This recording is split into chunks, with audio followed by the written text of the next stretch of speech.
आज हम बात करने वाले हैं रॉबर्ट फ्रॉस्ट की एक बहुत ही छोटी लेकिन उतनी ही दमदार कविता डस्ट ऑफ स्नो के बारे में। ये सिर्फ 8 लाइनों की कविता है, पर यकीन मानिए इसमें जिंदगी को देखने का एक बहुत ही गहरा सबक छिपा है।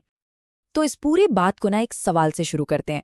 क्या कभी ऐसा महसूस हुआ है कि दिन बहुत खराब जा रहा हो और फिर अचानक कोई बहुत छोटी सी चीज उसे एकदम से बेहतर बना दे?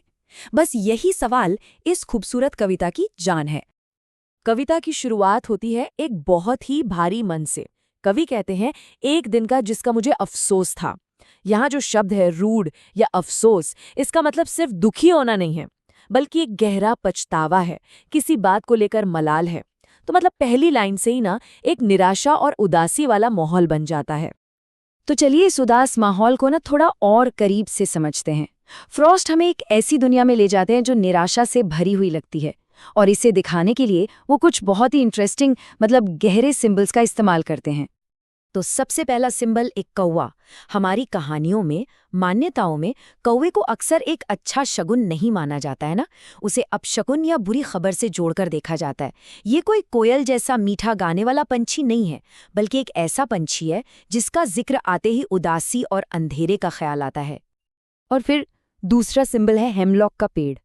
ये कोई आम फलों वाला पेड़ नहीं है, जैसे सेब का या संतरे का। नहीं, हेमलॉक एक जहरीला पौधा होता है, इतना जहरीला कि इससे मौत तक हो सकती है।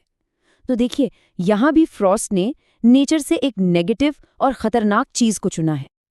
तो अब जरा सोचिए, ये तीनों चीजें मिलकर कैसी तस्वीर बना रही हैं।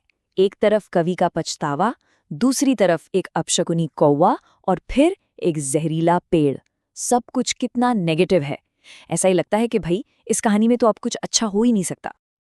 लेकिन कहानी में असली मजा तो यहीं से शुरू होता है। एक बहुत ही खूबसूरत ट्विस्ट आता है। एक ऐसी घटना घटती है जिसकी किसी ने उम्मीद नहीं की थी, और वो सब कुछ बदल कर रख देती है। और मजे की बात यह है कि ये बदलाव उन्हीं किरदारों से आता है जिनसे इसकी उम्मीद सबसे कम थी। और सवाल तो यही है ना?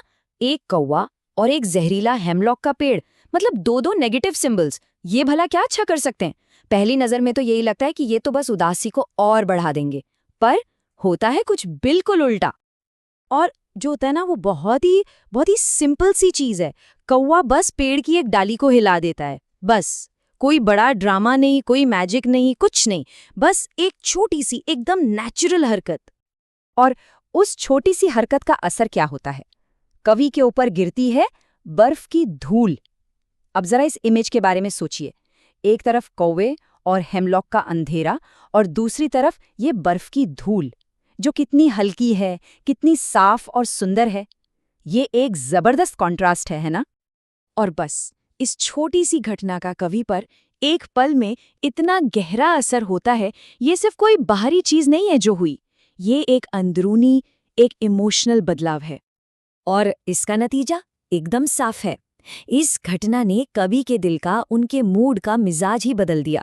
और ये कोई धीरे धीरे होने वाला प्रोसेस नहीं था, ये तो बस एक पल में हो गया, झट से। तो सबसे जरूरी बात यह है कि कैसे एक बाहरी घटना ने अंदर की एक पूरी फीलिंग को, पूरी भावना को बदल कर रख दिया। चलिए इस बदलाव को थोड़ा और समझते हैं। पहले क्या था? पछतावा था, उदासी थी, दिन लगभग बर्बाद हो चुका था। लेकिन उस बर्फ के गिरने के बाद मूड में एक ताजगी आ गई।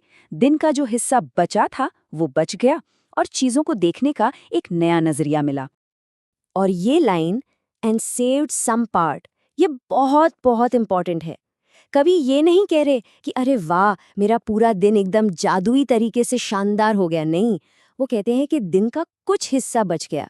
ये बहुत ही रियल बात है और बहुत पावरफुल भी, कि भले ही सब कुछ परफेक्ट न हो, फिर भी उम्मीद की एक छोटी सी किरण हमारे दिन के एक हिस्से को बचा सकती है। तो आखिर इन 8 छोटी छोटी लाइनों की कविता का बड़ा मैसेज क्या है? ये मैसेज है एक छोटे से पल की ताकत के बारे में।